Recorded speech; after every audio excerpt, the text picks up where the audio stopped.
Bonjour à tous, on se retrouve aujourd'hui pour une correction d'exercice de géométrie sur le théorème de Thalès et sa réciproque de niveau 3e. Avant de démarrer, munissez-vous de votre fiche de préparation au contrôle et de votre leçon. Je vous conseille de faire l'exercice de votre côté avant d'écouter la correction. On a donc un exercice de brevet avec une figure, donc on a pas mal d'informations sur des longueurs grâce à la figure, et on a des informations aussi dans l'énoncé. On sait que les points D, F, A et B sont alignés, ainsi que les points E, G, A et C. De plus, les droites F, G et DE sont parallèles. Donc on va corriger les questions une à une. La première question, on nous demande de montrer que le triangle AFG est un triangle rectangle en G. Alors j'ai fait un petit zoom sur le triangle ici pour le mettre en évidence. On est dans une configuration où on a un triangle avec les trois longueurs. On peut donc ici utiliser la réciproque du théorème de Pythagore. Dans le triangle FGA, on précise le plus grand côté ici qui est FA et on calcule d'abord son carré. FA au carré égale à 5 au carré égale à 25. Puis on calcule la somme des carrés des deux autres côtés, FG au carré plus GA au carré, et on obtient également 25. L'égalité de Pythagore est vérifiée et donc le triangle FGA est bien un triangle rectangle en G. Pour la deuxième question, on nous demande de calculer la longueur du segment AD, puis d'en déduire la longueur du segment DF. Alors ici, on reconnaît dans la partie gauche de la figure la configuration Thalès des triangles emboîtés. On a bien deux triangles, AFG et ADE. On commence la rédaction pour le théorème de Thalès, donc les points AF et D sont alignés dans cet ordre, les points AG et E sont alignés dans le même ordre, et on précise que les droites FG et DE sont parallèles. On peut le dire ça puisque c'est précisé dans l'énoncé. Des fois, je vous rappelle qu'il faut le montrer. D'après le théorème de Thalès, on a donc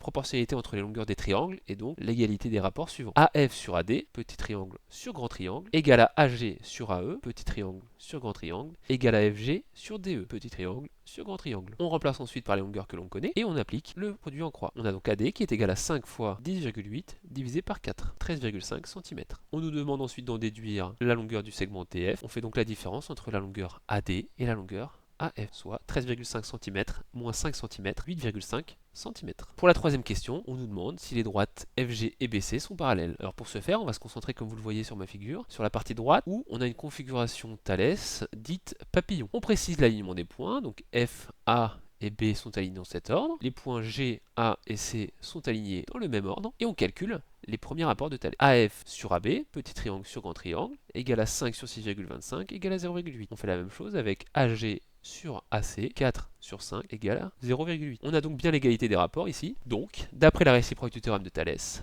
FG est bien parallèle à BC. Et enfin, pour la dernière question, on nous demande de montrer que la mesure de l'angle FAG est d'environ 37 degrés. Alors quand vous devez prouver que la mesure d'un angle aigu vaut telle ou telle valeur, en partant d'aucun autre angle, eh bien c'est de la trigonométrie. Alors on peut utiliser la trigonométrie ici, puisque on a bien un triangle rectangle, hein, ça on l'a démontré à la première question. On précise donc que le triangle FG est rectangle en G. Alors vous, de votre côté, vous pouvez écrire votre moyen mnémotechnique SOHCAHTOA pour choisir la bonne formule trigonométrique, sauf que là on a les trois longueurs. Donc en fait on peut utiliser les trois, et je vous propose la correction avec les trois possibilités. Soit le cosinus, soit le sinus, soit la tangente. Vous pouvez utiliser les trois ici. Il ne faut pas faire les trois, bien sûr, mais je vous propose trois possibilités. Dans tous les cas, une fois qu'on a fait ça, si je prends l'exemple du cosinus, pour retrouver la valeur de l'angle, on tape à la calculatrice seconde, puis cos, et la calculatrice nous affiche soit arcos, soit cos moins 1, ça signifie la même chose. Et à l'intérieur, on indique 4 cinquièmes, et la calculatrice va nous donner la valeur de l'angle correspondant, soit 37 degrés environ. Si vous avez fait le sinus, vous tapez seconde, sin, et vous mettez dedans 3 cinquièmes, vous obtiendrez également 37 degrés. Pareil pour la tangente, si vous tapez à la calculatrice seconde tangente, ça vous affiche arctan ou tan-1 et vous mettez dedans 3 quarts et ça vous donne également 37 degrés pour la mesure de l'angle FAG. Voilà, cette correction est terminée. Je vous souhaite de bonnes révisions.